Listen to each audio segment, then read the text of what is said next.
গরুর গাড়ি দেখা যায়। যাতায়াত বা ব্যবসা বাণিজ্য চলত এই গরুর গাড়ির দ্বারা। আবার গরুর পিঠে বোঝা চাপিয়ে এক জায়গা থেকে অন্য জায়গায় যাতায়াতের ব্যবস্থা ছিল। মেঠো পথ ধরে ক্যাঁচুর ক্যাঁচুর শব্দ উদ্ধৃত করে চলত গরুতে টানা। আধুনিকতার স্পর্শ আর সভ্যতার ক্রমবিকাশে হাজার বছরের লালিত বাংলার প্রতিটি ক্ষেত্র আজ বদলে যাচ্ছে। পরিবর্তন হচ্ছে গ্রাম বাংলার দৃশ্যপট।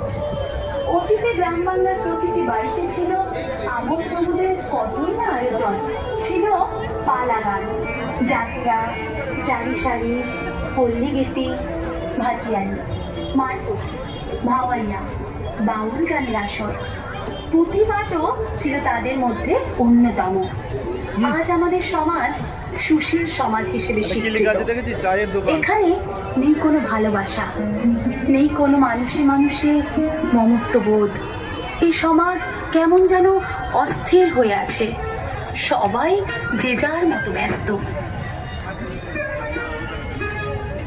আমাদের গ্রাম বাংলার ঐতিহ্যগুলোর মধ্যে অন্যতম ছিল গরুর গাড়ি, ঢেঁকি, জাতা, মাটির ঘর, লাঙল, জোয়াল এবং বিভিন্ন ধরনের ঐতিহ্যবাহী গ্রামীণ খেলাধুলা। ফজরের নামাজ পড়ে কৃষক তার গরু আর লাঙল জোয়াল নিয়ে বের হয়ে পড়তো মাঠের উদ্দেশ্যে। তার জায়গায় এখন দখল করে নিয়েছে পাওয়ার টিলার, ট্রাক্টর। একসময় সভ্যতার প্রয়োজনে ঢেঁকির আবির্ভাব ঘটেছিল। কয়েক দশক আগেও আমাদের প্রতিটি বাড়িতে ঢেঁকি। কবি সাহিত্যিকরা কতই না কবিতা রচনা করেছেন।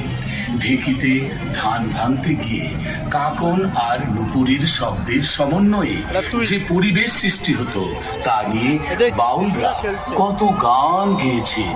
কিন্তু আজ এগুলো সবই যেন রূপকথা, গল্পের মতো শোনায়।